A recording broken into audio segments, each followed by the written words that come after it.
여러분은 유전무죄, 무전유죄라는 말을 들어보셨나요? 아마 영화나 뉴스를 통해서 한 번쯤은 다들 들어보셨으리라 생각되는데요. 그래도 간단히 설명해드리면 돈이 있는 사람은 죄가 없고 돈이 없는 사람은 죄가 있다는 말로 똑같은 죄를 짓고도 돈이나 계급에 따라 다른 처벌을 받는다는 의미입니다. 너무 불평등하고 부당해서 절대 이런 일이 있으면 안 되겠다 여기지만 최근에 유전무죄, 무전유죄를 절실히 느낀 사건이 있어서 이렇게 사연을 보냅니다. 저는 30대 후반의 변호사입니다. 제 남편도 변호사이고 도련님도 변호사이고 시아버지는 판사님이세요. 즉, 저와 제 시댁은 모두 법조인이랍니다.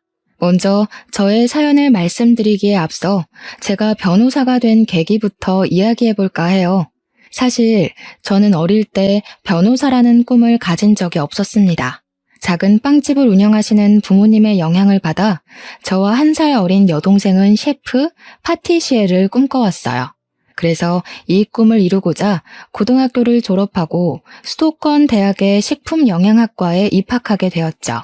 캠퍼스의 낭만에 흠뻑 젖어 인생에서 가장 아름다운 날들을 살아가리라 다짐하던 20살의 어느 봄날, 강의를 듣다가 청청병력 같은 소리를 들었습니다.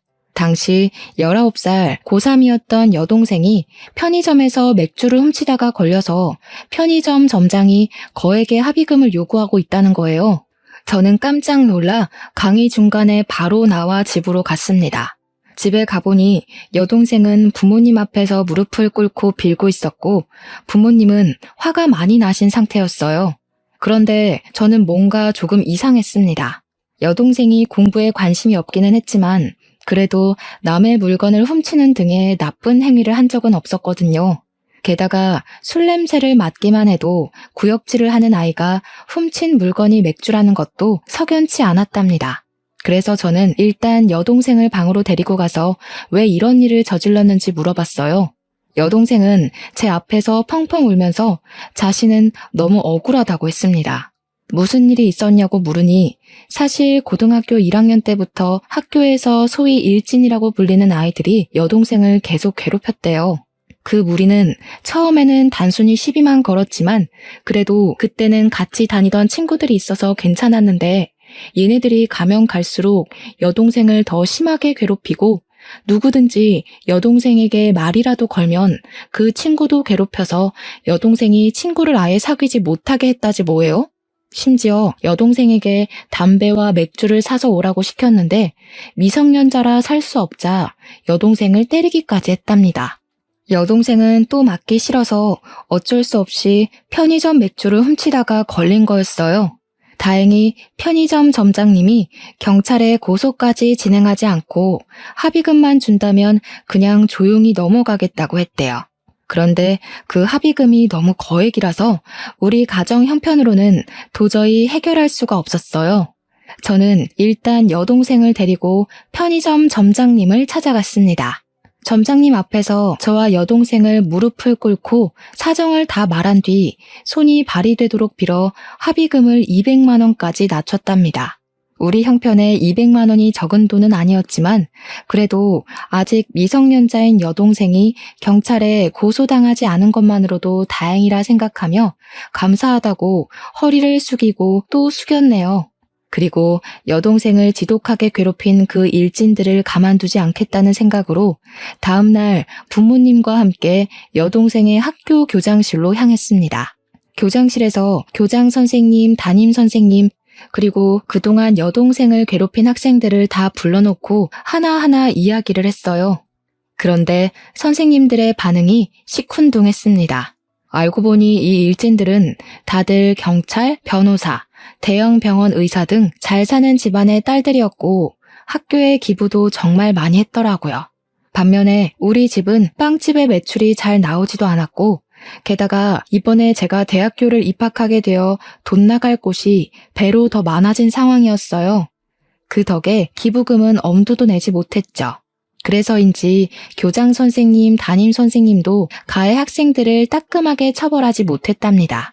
결국 가해 학생들은 별다른 징계도 없이 학교에 그대로 다녔고 여동생은 합의금 명목으로 약간의 돈을 받고 일이 무마되었습니다. 그 뒤로 가해 학생들은 제 동생을 돈 없는 빵집 딸이라고 폭행하며 더 심하게 괴롭혔고, 여동생은 그 괴롭힘을 이기지 못해 고3 여름방학을 앞두고 자퇴를 하게 되었어요. 괴롭힘에 지쳐서 쫓겨나듯이 고등학교를 자퇴한 동생을 보며 저는 지금 제가 한가하게 캠퍼스의 낭만을 꿈꾸며 살 주제가 안 된다는 생각이 들었습니다. 부모님이 작은 빵집 사장님이 아니라 사자 직업을 가진 분이었다거나 우리 집에 돈이 정말 많이 있었다면 과연 세상을 19년밖에 살지 않은 어린 여동생이 이렇게 억울하게 당했을까 싶더라고요. 여동생을 보며 저는 정정당당하게 싸워서 이길 수 있을 만한 직업을 가져서 우리 가족을 지켜야겠다고 결심했습니다. 그래서 그 뒤로 하루에 3시간만 자며 공부를 했어요. 정말 그때는 이렇게 공부를 하다가 죽을 수도 있겠구나 하는 생각이 들 정도로 이 악물고 공부를 해서 서울국공립대학교에 법대로 편입을 했습니다. 편입한 대학교에서도 장학금을 타기 위해 눈에 불을 켜고 공부를 했고 그 결과 4년 내내 장학금을 타며 학교에 다녔어요. 그 뒤 로스쿨에 입학했는데 로스쿨 학비가 엄청 비싸더라고요. 그래서 로스쿨에서도 그야말로 죽을 힘을 다해 공부해서 장학금을 받고 다니고 변호사 시험도 한 번에 합격해서 정식 변호사가 되었네요. 중간중간에 공부가 너무 어렵고 힘들어서 포기하고 싶을 때가 정말 많았지만 여동생을 억울하게 만든 그 사람들에게 언젠가는 반드시 복수할 것이라는 일념 하나로 이 악물고 버텼던 것 같아요. 그렇게 저는 변호사가 되고 대형 로펌에 입사하여 지금까지도 잘 다니고 있답니다. 제가 20대의 전부를 바쳐 변호사가 될 동안 여동생도 고등학교 자퇴 후 검정고시를 통해 고등학교 졸업장을 땄어요. 그 뒤 친척이 운영하는 제법 큰 레스토랑에 취업해서 일하며 한식, 중식, 일식, 양식 조리사 자격증을 취득했답니다. 여기에 만족하지 않고 레스토랑에서 경력을 쌓아 최근에 조리 부분에서 최고의 자격증이라고 불리는 양식 조리 기능장 자격증까지 따고 지금은 레스토랑의 주방장까지 되었습니다. 이렇게 저와 여동생은 과거의 아픔을 발판 삼아 성공하기 위해 악바리처럼 살았어요. 저는 경주마처럼 옆을 보지 않고 성공과 복수만을 위한 삶을 살았죠. 이렇게 앞만 보며 달려오던 어느 날 제가 근무하는 로펌에 새로운 변호사가 왔어요. 나이는 저보다 4살이 많았고 이름은 김지훈이었는데 원래는 개인 변호사 사무실에서 일하다가 실력을 인정받아 스카웃되어 왔더라고요. 제 옆자리에 앉아 이것저것 알려드리고 이야기하다가 점점 친해지게 된 우리는 둘이서만 밥도 먹고 술도 마시게 되었습니다.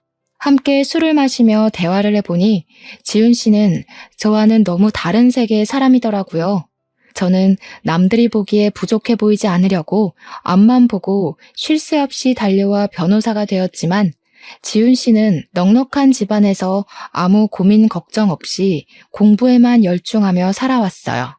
우리 집은 어렸을 때 가족끼리 해외여행은 고사하고 국내 여행도 한번 가기 힘들었는데 지훈 씨는 매년 가족끼리 해외여행도 다녀오고 정말 여유롭고 풍족하게 잘 살아왔습니다. 저는 사실 그런 지훈 씨가 부럽기도 하고 남자로서의 호감도 생겼어요. 하지만 너무 우리 집과는 차이가 크게 나서 사귀고 결혼한다는 것은 아예 꿈도 꾸지 않았습니다. 그런데 지훈 씨가 자꾸 제게 호감을 보이고 만나자고 하는 것이 아니겠어요? 처음에는 당연히 거절하고 싫다고 했지만 숨길 수 없는 재채기처럼 제 마음도 숨기기 어렵더라고요. 결국 우리는 연인이 되었고 점점 깊은 사이가 되어 결혼에 관한 이야기도 나누게 되었습니다. 저는 처음에는 결혼을 하지 못하겠다고 했어요. 잘 사는 남자 집안과 평범하디 평범한 여자 집안의 결혼은 솔직히 쉽지 않잖아요. 이렇게 좋은 사람인데 상처를 주고받으며 남보다도 못한 사이가 되기는 싫었거든요. 하지만 지훈 씨는 나에게 자꾸 결혼하고 싶다는 뜻을 내비쳤고 저는 어쩔 수 없이 우리 집 사정에 관해서 얘기했습니다. 저는 우리 집이 잘 살지 못하니 예단이며 혼수도 원하는 만큼 준비하지 못할 것이고 우리 친정에서 결혼에 대한 지원은 한 푼도 없을 것이라고 했죠. 지은 씨는 그게 뭐 어떠냐고 하며 집안이나 배경이 아닌 저 자체가 좋아 결혼하고 싶다고 하더라고요. 그리고 바로 지은 씨는 우리 집으로 가서 친정 부모님께 정식으로 인사를 드렸습니다. 부모님은 저와 지은 씨가 서로 좋다면 결혼에 반대하지는 않겠지만 집안 형편이 차이가 너무 나서 저를 좋아하실지 모르겠다고 걱정하셨어요. 그래서 일단 지은 씨 부모님을 만나 뵙기로 하였습니다. 일주일 뒤 지은 씨 집을 방문하기로 약속한 날이 되었어요. 지은 씨는 흔하디 흔한 빌라에서 사는 저와는 달리 제법 규모가 있는 마당 딸린 주택에서 살고 있더라고요. 지은 씨는 대문에서부터 잔뜩 긴장해 있는 저의 손을 꼭 잡고 같이 들어갔습니다. 그때 그 손이 얼마나 따뜻하고 힘이 되는지 아직도 그때 제 손에 있던 촉감을 잊을 수가 없네요. 집에 들어가니 시부모님이 아주 인자한 미소를 지으시며 저를 반겨주셨어요. 도련님도 아주 환하게 웃어주시는데 모든 긴장이 싹 풀리더라고요. 시어머니께서 정성스럽게 준비해주신 음식을 먹고 거실에 앉아 커피를 마시면서 이런저런 이야기를 나눴습니다. 우리 지훈이한테 이야기는 많이 들었어요. 친정이 빵집을 한다고 했죠? 네, 어머니. 작은 빵집을 운영하고 계세요. 장사가 잘 되는 것은 아니라서 경제적으로 여유롭지는 못하게 자랐답니다. 그래도 그 어려운 와중에도 공부를 열심히 해서 대형 로펌 변호사가 되었네요. 사실 지훈이한테 경미 씨가 경제적인 형편이 많이 차이 난다고 하며 결혼을 하지 않겠다고 했다는 소리를 들었어요. 그런데 우리는 그렇게 생각하지 않아요. 경제적으로 어렵지만 그래도 열심히 살아서 이렇게 변호사가 된 경미 씨가 대단하고 존경스럽기까지 해요. 그러니까 우리 지훈이가 싫은 것이 아니라면 결혼하지 않겠다는 소리는 하지 않았으면 좋겠어요. 저는 사실 지훈 씨의 부모님이 우리 집 사정을 듣고 결혼시키지 못하겠다고 하시면 어쩌나 정말 많이 걱정했어요. 우리 집은 그냥 작은 빵집이지만 지훈 씨는 아버지가 판사님이시잖아요. 그런데 저의 지난 과거를 높이 칭찬해 주시며 제게 존경스럽다고까지 하시는데 눈물이 다 나더라고요. 그래서 저도 모르게 그 앞에서 펑펑 울었네요. 제가 갑자기 울자 다들 깜짝 놀라셨어요. 죄송해요. 사실 그동안 정말 힘들게 살아왔고 지은 씨는 너무 잘 살아서 둘이 결혼한다는 것은 언감생심이라고 생각했습니다. 오늘 이 자리에 오면서도 제가 감히 부모님을 만나 뵈어도 되나 두렵고 떨리는 마음으로 왔어요. 그런데 이렇게 부족한 저를 따뜻하게 맞이해 주시고 저를 좋게 봐주셔서 정말 몸둘 바를 모르겠어요. 너무 감사합니다. 지은 씨는 우는 저에게 휴지를 건네주고 시어머니는 우는 저를 꼭 안아주며 그동안 정말 고생 많았다고 했습니다. 그러면서 아들만 있는 시어머니의 딸이 되어달라고 하셨어요. 저는 눈물을 흘리며 알겠다고 했고 지은 씨와 결혼을 약속했습니다. 그날 이후 우리의 결혼 준비는 아주 빠르게 진행되었어요. 예물, 예단, 혼수 다 필요 없다고 하시고 사무실 근처에 좋은 집도 마련해 주셨습니다. 그렇게 우리는 싸움 한 번 없이 결혼까지 하게 되었답니다. 결혼 후 남편과 행복하게 살고 있던 어느 날이었어요. 도련님이 결혼하고 싶은 여자가 생겼다며 시부모님께 정식으로 인사드리기 전에 저희 부부에게 먼저 소개하고 싶다는 거예요. 그래서 우리는 여동생이 근무하고 있는 레스토랑에서 보기로 약속을 정했습니다.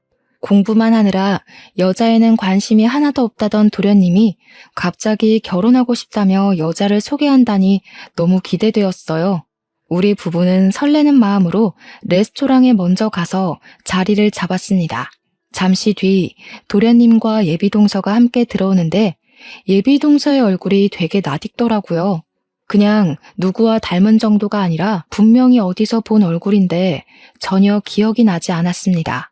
궁금한 마음을 뒤로하고 일단 예비동서와 간단히 인사를 나눈 후 자리에 앉아 음식이 나오기 전까지 대화를 나눴어요. 저의 예비동서 이름은 최수진이고 얼굴이 참 예쁘고 말도 잘했답니다. 게다가 집안도 꽤 부유했고 아버지는 경찰 간부이셨죠. 얼굴, 집안, 말투 다 좋았는데 무엇보다 더 좋아 보였던 것은 예비동서가 도련님을 정말 사랑하는 것 같습니다. 정말 눈에서 꿀이 뚝뚝 떨어진다는 것이 이런 거구나 싶을 정도로 도련님을 사랑스럽게 보더라고요. 도련님 역시 그런 예비동서를 보며 그저 해맑게 웃었습니다. 저와 남편은 행복에 겨운 두 사람을 보며 생전 여자는 모를 것 같던 도련님이 정말 여자를 잘 만났다고 생각했죠. 음식이 나오고 같이 이런저런 이야기를 하며 밥을 먹다가 예비동서가 회사에서 전화가 왔다며 나가서 꽤 오랫동안 오지 않았습니다. 예비동서가 자리에 없을 동안 저도 잠시 화장실을 갔다가 다시 자리로 돌아오는데 레스토랑 구석에서 예비동서와 제 여동생이 인사를 하고 있더라고요. 그런데 반가워하며 웃는 예비동서와는 다르게 제 여동생은 표정이 매우 좋지 않았어요. 어깨를 잔뜩 움츠린 것을 보니 겁을 먹은 것 같았죠. 저는 둘이 서로 아는 사이냐며 다가가서 인사를 하려다가 순간 예비동서를 과거에 봤던 기억이 떠올랐습니다. 저는 예비동서를 여동생이 고등학교 3학년 때 학교 교장실에서 보았어요. 예비동서는 제 여동생을 지독하게 괴롭혔던 일진 무리 중 하나였던 것이었는데 예비동서가 성형하는 바람에 제가 바로 알아보지 못했던 거였어요. 저는 이제 청소년도 아니고 성인인데 생각이 있으면 여동생에게 해코지는 하지 않을 것이라는 생각에 못 본 척하고 자리에 돌아왔습니다. 제가 자리에 앉고 얼마 지나지 않아 예비동서도 오더라고요. 저는 계속 예비동서에 대해 모른 척하고 이야기를 나눴습니다. 이야기하는데 처음에는 예쁘게 보이던 예비동서의 얼굴이 여우 같아 보이고 가식적으로 보이기 시작하더군요. 여동생을 사악하고 짓궂게 괴롭히던 얼굴이 생각나 괴로웠습니다. 점점 표정이 굳어가는 제 모습을 보며 예비동서가 괜찮냐고 물었지만 저는 그냥 계속 별다른 말 하지 않고 오늘은 몸이 좋지 않으니 다음에 더 친해지는 기회를 만들자고 하며 서로 연락처를 주고받았네요. 예비동서는 제게 언니라고 불러도 되냐고 하며 여기 음식이 맛있으니 다음에 다시 와서 자신이 음식을 산다고 하며 헤어졌어요. 그렇게 헤어지고 집에 가는 길에 여동생에게 전화했어요. 그리고 여동생에게 아까 레스토랑에서 봤다고 하며 혹시 예비동서가 일진 무리 중에 하나가 맞냐고 물으니 역시 맞다고 하더라고요. 저는 착하고 순진한 도련님이 그런 나쁜 여자와 결혼하게 둘 수는 없어서 남편에게 이 모든 사실을 이야기했습니다. 그날 밤 남편은 도련님을 따로 다시 만나서 모든 사실을 이야기했어요. 도련님은 남편의 말을 다 듣고도 너무 착하고 여린 사람인데 그럴 리가 없다면서 저와 여동생이 오해한 것이라고 말을 했대요. 저는 어떻게든 이 결혼을 뜯어 말리고 싶었습니다. 제 여동생은 고등학교를 자퇴하고 10년이 지난 지금까지도 그때의 기억 때문에 괴로워하고 밤마다 악몽까지 꾸고 있었거든요. 인생에 한 번뿐인 동생의 학창시절을 처참히 짓밟아버린 원수 같은 사람을 절대 제 가족으로 들일 수는 없었습니다. 그래서 저는 예비동서가 학교폭력 가해자라는 확실한 증거를 찾아야겠다고 생각했어요. 먼저 예비동서의 SNS를 찾아내어 과거의 사진이 있는지 확인했습니다. 하지만 예비동서의 SNS에는 딱히 증거가 될 만한 사진이 보이지 않더군요. 그래서 예비동서 지인들의 계정을 타고 들어가 보니 예비동서의 친구가 고등학교 시절을 추억하며 올린 사진이 있었답니다. 노래방에서 찍은 사진이었는데 다들 교복을 입었고 테이블에는 맥주가 가득했어요. 그리고 예비동서와 그 일진 무리 옆에는 제 여동생이 겁에 질린 채 찍혀 있더라고요. 아마 자기들끼리 찍으려고 했다가 우연히 여동생이 찍힌 것 같았어요. 저는 이 사진을 나중에 요긴하게 사용하기 위해 사진을 캡처해서 제 핸드폰에 저장했습니다. 다음날 저는 예비동서에게 연락해서 이렇게 가족이 된 것도 인연인데 여자들끼리 따로 만나서 맛있는 음식 먹자고 했어요. 다행히 예비 동서는 그날 저녁에 별일 없다며 바로 만나자고 하더라고요. 저는 혹시나 하는 마음에 소형 녹음기를 하나 장만해서 예비 동서와의 모든 대화 내용을 녹음하기로 했어요. 퇴근 후 예비 동서를 만나 이런저런 이야기하다가 고등학교를 어디 졸업했냐고 물으니 역시 여동생이 다녔던 고등학교를 이야기하더라고요. 저는 고등학교 시절 이야기를 하는 예비 동서에게 어제 SNS에서 찾아낸 사진을 보여주었습니다. 사실 어제 SNS를 보다가 이런 사진을 봤어요. 앞으로 가족이 될 사이인데 확인을 해봐야 할 것 같아서요. 아니, 이 사진이 어떻게 언니 핸드폰에 있어요? 그런데 기분이 좀 그러네요. 도련님하고 결혼한다고 제 뒷조사하는 거예요? 제가 무슨 범죄라도 저질렀을까 봐요? 뭔가 취조당하는 기분이네요. 취조가 아니라 그냥 결혼 전 확인하는 것이죠. 그리고 어차피 남들 다 보라고 SNS에 사진을 올리는 건데 이거 한번 찾아봤다고 그렇게 기분이 상할 일인가요? 나 참 어이가 없어서. 그래서 지금 이렇게 나한테 따지듯이 이야기하는 이유가 뭔데? 변호사라고 해서 마음대로 이렇게 사람 뒷조사해도 되는 거야? 자신의 과거를 들킨 예비 동서는 처음에는 꼬박꼬박 존댓말을 쓰다가 제게 반말을 쓰며 화를 내기 시작했어요. 저는 그런 예비 동서에게 지지 않고 같이 맞받아치며 본인이 과거에 한 일을 스스로 실토하도록 하나하나 캐묻기 시작했습니다. 따지는 게 아니라 지금 옆에 있는 이 친구가 겁에 질려서 이러고 있으니 이상해서 그러지. 그리고 어디다 대고 지금 반말이야? 내가 너보다 나이 훨씬 많아. 시댁 서열상으로도 내가 더 높아. 똑바로 존대해. 서열 높아서 좋으시겠습니다. 나이 많은 게 자랑도 아니고. 꼰대세요? 무슨 과거 취조하겠다고 난리야. 그래서 이 친구가 그렇게 궁금하다는 거지? 얘 내 똘만이었어. 얘네 부모님이 지지리도 맛없는 빵이나 만드는 빵집 딸이었거든. 그래서 내가 얘 빵집 딸이니까 빵 셔틀 엄청나게 시켰지. 내가 사실은 고등학교 때 학교에서 이름 좀 날렸답니다. 그러니까 언니도 조심해. 아직 내 친구들 무시무시하다. 괜히 시부모님이랑 내 남편한테 까발리지 말고 그 입 딱 다물고 있어요, 언니. 안 그러면 이 사진 속에 있는 친구들 싹 다 불러서 언니 가만두지 않을 테니까. 알겠죠? 예비 동서는 아직도 자신이 미성년자인 줄 아는지 정신을 차리지 못하고 저에게 살벌하게 협박을 하더라고요. 저는 이 모든 내용을 다 녹음을 했습니다. 그날 예비 동서와 헤어지고 나서 도련님과 남편을 만나 제가 녹음한 내용을 들려주었죠. 도련님은 매우 충격을 받아 아무 말도 하지 못하고 계셨어요. 왜 아니겠어요. 도련님 인생에 처음으로 사랑한 여자였는데 그 여자의 실체가 일진이었다니 충격이 아주 크실 만도 했죠. 그렇게 일주일 정도가 지났습니다. 사무실에서 일하고 있는데 여동생이 울면서 전화가 왔습니다. 예비 동서가 그때 자신을 괴롭혔던 일진 무리와 함께 레스토랑으로 찾아왔다는 거예요. 식당에 와서 자신이 결혼하니 돈을 달라고 협박하고 돈이 없다고 하자 단체로 폭행을 했다는 거 있죠. 왜 가만히 맞고만 있었냐고 하니 여동생은 고등학교 시절에 너무 호되게 당해서 얼굴만 봐도 너무 무섭다는 거예요.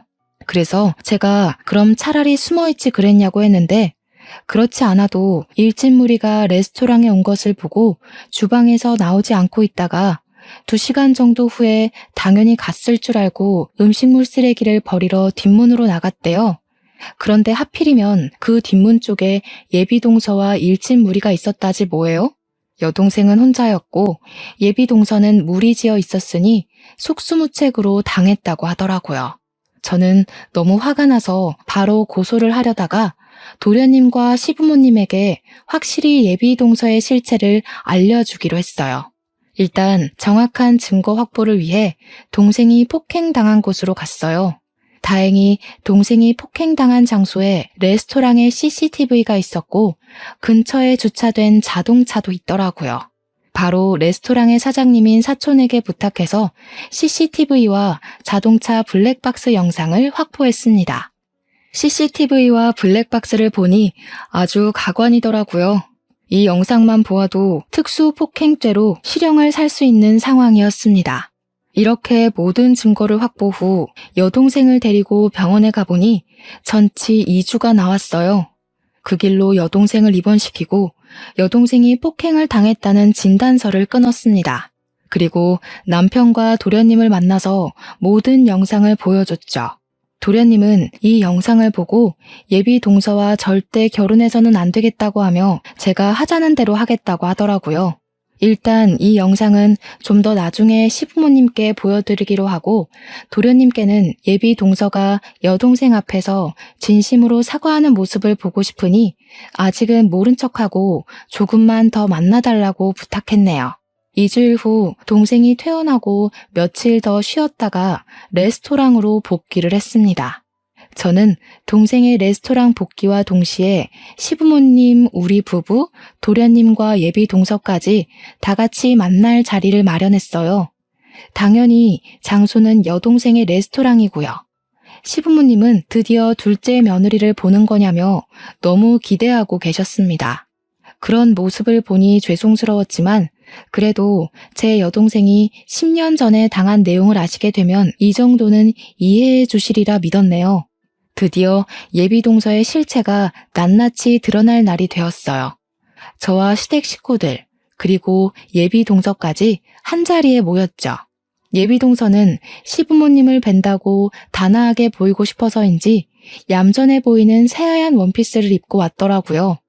모두가 자리에 앉아 음식 주문을 하니 여동생이 식전 수프를 직접 들고 저희 테이블로 왔어요. 저와 여동생, 그리고 남편과 도련님은 미리 계획한 대로 여동생에 대해 모른 척하고 앉아 있었답니다. 어머, 너 진미 아니니? 나 수진이야. 너 고등학교 동창. 기억나지? 그럼 기억하지. 내가 널 어떻게 잊겠니? 여기는 무슨 일로 온 거야? 아, 저번에 결혼한다더니 예비시댁과 식사하러 온 거야? 응. 근데 너는 아직 홀서빙이나 하고 있니? 이런 홀서빙은 20대 초반 때 취미 삼아 하는 거지.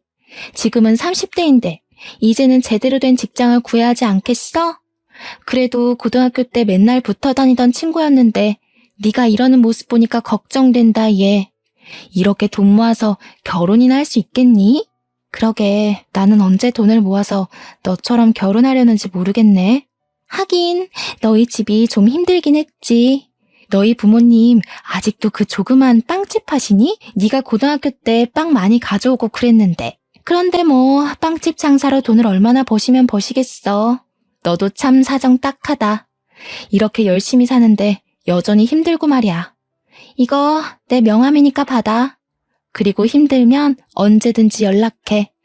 너 지금 이 일에서 1년에 2천만 원은 버나 몰라?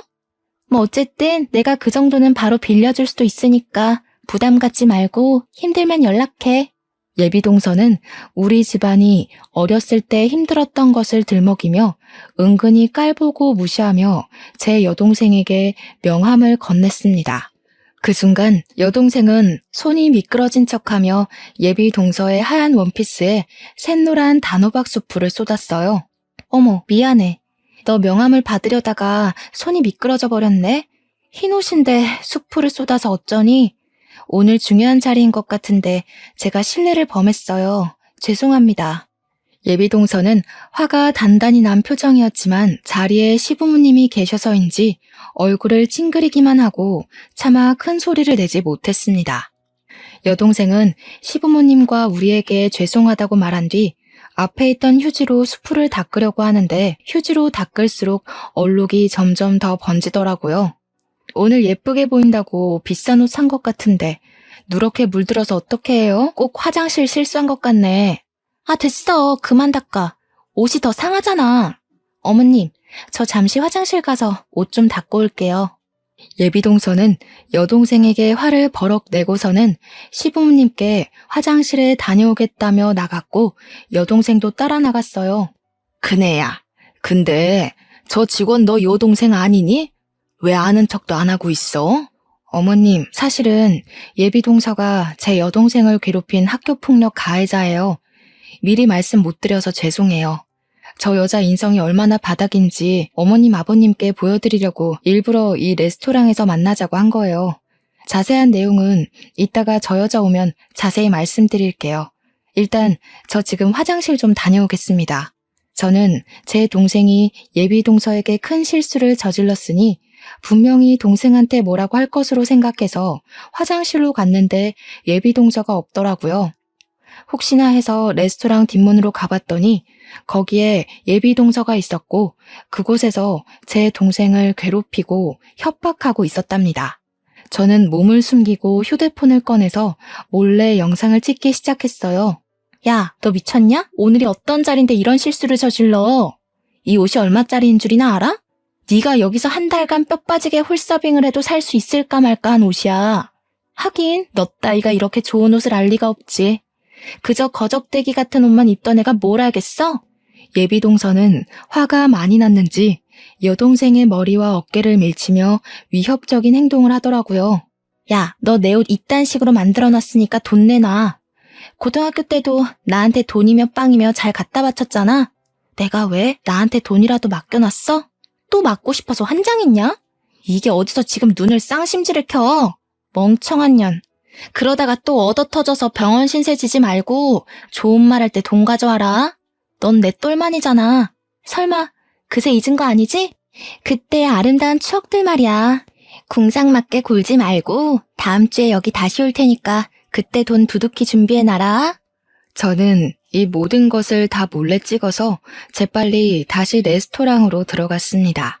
제가 자리에 앉고 얼마 지나지 않아 예비 동서도 들어오더라고요. 흰옷에 얼룩져서 잘 지지가 않았네. 어쩌면 좋아? 근데 말이야, 아까 그 친구한테 언니 하나 있지 않아? 그걸 언니가 어떻게 아세요? 그 친구의 언니가 바로 나거든. 그래서 나는 네가 고등학교 때 그 친구에게 무슨 짓을 벌였는지 다 알고 있었단다. 어머님, 아버님, 사실 여기 앉아있는 예비 동서는 제 여동생을 자퇴까지 시킨 악랄한 범죄자예요. 저의 폭탄 발언에 예비 동서는 당황한 표정을 지으며 도련님과 시부모님의 눈치를 보더라고요. 하지만 그것도 잠시 바로 자신의 표정을 숨기고 여유 있는 척을 하며 바로 말을 이어갔습니다. 아, 어디서 많이 뵀다 했더니 진미 언니셨어요? 언니 성함이 경미라는 것을 듣고도 왜 그때 몰랐을까? 언니 반가워요. 근데 그래봤자 10년 전 이야기이고 철없는 고등학교 시절 친구들과 장난친 것뿐인데 그거 가지고 너무 진지하게 그러시네. 솔직히 언니도 고등학교 시절 때 친구들이랑 장난치고 그러지 않았어요? 저는 그냥 장난을 친 건데 언니 동생 진미가 멘탈이 워낙 약해서 그렇게 자퇴한 거를 왜 제 탓을 하세요? 그렇게 따지면 저도 참 억울합니다. 과연 그냥 장난이었을까? 그럼 방금 레스토랑 뒷문에서는? 그것도 설마 장난친 거니? 뒷문이요? 전 그냥 화장실 가서 언니 동생이 제 옷에 쏟은 수프 닦고 왔는데요. 네가 화장실만 가서 수프만 닦고 왔다고? 내가 이 두 눈으로 똑똑히 본 게 있는데? 어머니 아버지 놀라지 마세요. 방금도 레스토랑 뒷문에서 제 여동생을 협박하고 있더라고요. 제 말이 믿기지 않으시면 제가 방금 찍은 영상 보여드릴게요. 저는 제가 찍은 영상을 시부모님께 보여드렸습니다. 영상을 보니 얼굴은 잘 나왔는데 자동차가 지나가는 소리 때문에 대화한 내용은 잘 들리지 않더라고요. 하지만 예비 동서가 동생의 얼굴과 어깨를 밀치는 장면은 확실히 찍혀 있었고 누가 봐도 예비 동서가 여동생을 협박하는 것으로 보였죠. 이 영상을 보신 시부모님께서는 깜짝 놀라셨습니다.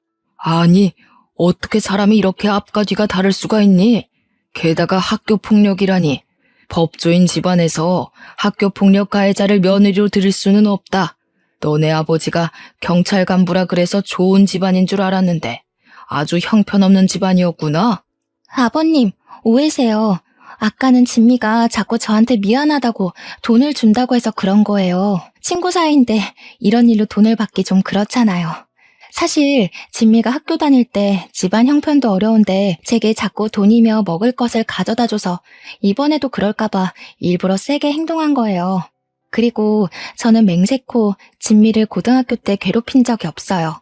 오히려 진미가 친구들에게 당하고 있어서 제가 도와줬어요. 제발 믿어주세요. 언니, 제가 싫으면 싫다고 말씀하시지. 왜 이렇게 저에 대해 모함을 하세요? 모함? 내가 진짜 기가 막혀서 말이 다 나오지 않네. 내가 그럴 줄 알고 다른 것도 준비했어. 아버님, 어머니. 사실 저와 예비동서는 저번에 둘이서만 따로 본 적이 있어요. 그때 대화 내용을 녹음했는데 한번 들어보세요. 저는 예전에 예비동서와 둘이 대화한 내용을 들려드렸어요. 제 여동생에게 똘만이라 하고 자신이 고등학교 때 빵 셔틀도 시켰다고 하며 시댁 식구들에게 이 사실을 말하면 가만두지 않겠다고 협박하는 내용이 다 그대로 녹음되어 있었죠. 그리고 저는 홀에 있는 직원분께 이 레스토랑의 주방장님을 잠깐 불러달라고 했습니다. 저는 분명 주방장이라고 했는데 여동생이 나오니 예비동서가 당황하더라고요. 야, 네가 여기 왜 나와? 네가 주방장이라도 돼? 이 나이 먹고 홀서빙이나 하는 주제에. 홀서빙? 나 사실 여기 레스토랑 주방장이야. 내가 너한테 그렇게 당하고 억울하고 분해서 이 악물고 일하고 공부했어. 그리고 우리 언니도 너 때문에 분하고 원통해서 죽을 만큼 공부해서 대형 로펌 변호사가 됐단다. 어찌됐든 네 덕분에 우리 가족 이렇게 성공했네. 눈물이 나게 고맙다. 난 그래도 네가 이제 성인이 됐으니 정신을 차렸을 줄 알았는데 아니었네. 감히 우리 여동생을 10년 전에 괴롭혀서 학교 자퇴하게 하고 지금은 또 협박에 폭행까지 해? 인생은 실전이야, 멍청한 년아. 내가 그동안 너의 모든 행적 하나도 빠짐없이 차근차근 모아놨거든? 너 내 손으로 반드시 감옥 보낼 거니까 딱 기다려라. 저와 여동생은 이전에 동생이 폭행당한 날 확보했던 CCTV, 블랙박스 동영상, 그리고 오늘 찍은 휴대폰 동영상의 녹취록까지 모든 자료를 들고 경찰서로 향했어요. 그리고 예비동서를 폭행과 협박죄로 고소했죠. 모든 증거가 확실하다 보니 저는 바로 수사가 진행되어 예비동서가 처벌을 받을 수 있을 줄 알았습니다. 그러나 예비동서의 아버지가 경찰 간부라 그런지 제 동생이 19살일 때처럼 그냥 조용히 넘어갈 조짐이 보이더라고요. 하지만 이번엔 가만히 두지 않았습니다. 그때는 저와 여동생이 그저 그런 빵집 딸이라서 그렇게 어영부영 넘어갔지만 이제는 상황이 달라졌거든요. 저는 대형 로펌 변호사가 되었고 제 시댁은 법조인 집안에 시아버지는 판사님이잖아요. 시아버지와 남편이 약간의 압력을 가하니 어쩔 수 없이 수사가 바로 진행되더라고요. 결국 예비동서는 자신이 그토록 사랑했던 도련님 앞에서 수사를 제대로 당했답니다. 예비동서뿐만이 아니라 그때 함께 여동생을 괴롭혔던 일진무리도 다들 소환되었어요. 게다가 이번 폭행 사건뿐 아니라 과거 학교에서 괴롭힌 내용까지 정상 참작되어 가중처벌까지 가능해졌습니다. 아직은 수사 중이라 판결이 나지 않았지만 우리는 예비동서와 그 무리가 어떤 요구를 해도 절대 합의를 해주지 않을 것이랍니다. 제 하나뿐인 동생의 학창시절을 암흑 속에 던져넣었는데 그들이 10억, 100억을 준다 해도 용서하지 못하겠어요. 그 뒤로 시부모님은 도련님을 하마터면 이웃나무로 만들 뻔했는데 지혜로운 며느리 덕에 피했다고 하며 고마워하셨어요. 그리고 시아버지는 제 여동생이 정말 고생이 많았다고 하시며 또 다른 학교폭력 피해자가 생기는 것을 막기 위해 학교폭력 관련 법률 상담을 무료로 해주시고 계십니다.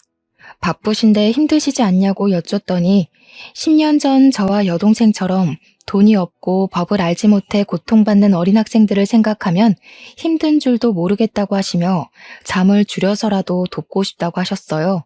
저와 남편 역시 그런 시아버지를 도와 함께 무료 상담을 하고 있답니다. 그리고 제 여동생은 식당에서 더 열심히 일에 매진하며 본인의 커리어를 높이는 데 힘쓰고 있습니다. 여동생은 바쁜 와중에도 틈틈이 저의 시아버지를 도와 학교 폭력을 당한 학생들의 이야기를 들어주고 있어요. 여동생이 19살 때 왕따 당하는 자신이 너무 부끄러워서 저와 부모님께도 이 사실을 말할 수가 없었고 도움을 요청할 수도 없었대요. 그래서 그들이 더 악랄하게 자신을 괴롭혔던 것 같다며 지금 학교 폭력을 당하는 학생들도 분명히 같은 마음일 테니 그들의 언니와 누나가 되고 싶다고 하더라고요. 그들의 이야기를 들어주는 여동생의 옆에서 지켜보니 학교 폭력 피해자들이 누군가가 자신의 편이 되어주고 억울한 사연을 마음을 다해 들어주는 것만으로도 크게 밝아지는 모습을 볼 수 있었답니다. 그래서 저도 이 아이들에게 힘이 되고자 최선을 다해 도와주고 있어요. 도련님은 인생의 첫 여자에게 큰 상처를 받고 그 뒤로 일에만 열중하고 있습니다. 아직 많이 힘들어하고 계셔서 저와 남편이 도련님과 같이 말동무도 하고 술친구도 되어주고 있어요. 착하고 마음 여린 도련님이 충격에서 얼른 벗어나서 인성이 좋은 평생의 짝을 꼭 만났으면 좋겠네요. 이번 일을 겪으면서 느낀 점이 하나 있어요. 제가 20살 때는 돈도 없고 정말 아무것도 없는 너무 평범한 집안이라 이들에게 그저 당하기만 했지만 이제는 변호사가 되고 주변에 법조인들이 있으니 같은 상황에서 다른 결과가 나오는 것을 두 눈으로 똑똑히 보게 되었습니다. 예전에는 돈이 없기만 해서 그냥 그런가 보다 하고 살았는데 약간의 돈과 권력이 생기니 확실히 달라지기는 하네요. 사회가 많이 달라졌다고는 하지만 아직은 유전무죄, 무전유죄가 통하는 세상이라는 것을 확인하니 뭔가 씁쓸하더라고요. 사실 제가 변호사가 되게 된 계기가 정의를 위해서가 아니라 단순히 약간의 힘과 권력을 얻기 위해서였잖아요. 하지만 제가 이런 일들을 겪고 나니 다양한 이유로 억울한 사람들을 위해 정말 정의로운 변호사가 되도록 노력해야겠다는 생각이 드네요. 그리고 많이 부족하지만 저를 며느리로 받아주시고 지금까지 시집살이 한번 시키시지 않은 우리 시부모님께 진심으로 감사하다는 말 꼭 드리고 싶네요. 제가 변호사가 되었지만 판사이신 시아버지의 입김 아니었으면 이렇게까지 하지는 못했을 거예요. 마지막으로 말하지 못할 사정으로 힘든 길을 걷고 계시는 분이 계신다면 저와 동생의 이야기를 통해 위로와 용기를 얻으셨으면 좋겠습니다. 저 역시 힘든 분들에게 힘이 되는 변호사가 되고자 노력하겠습니다. 저의 이야기 들어주셔서 감사합니다.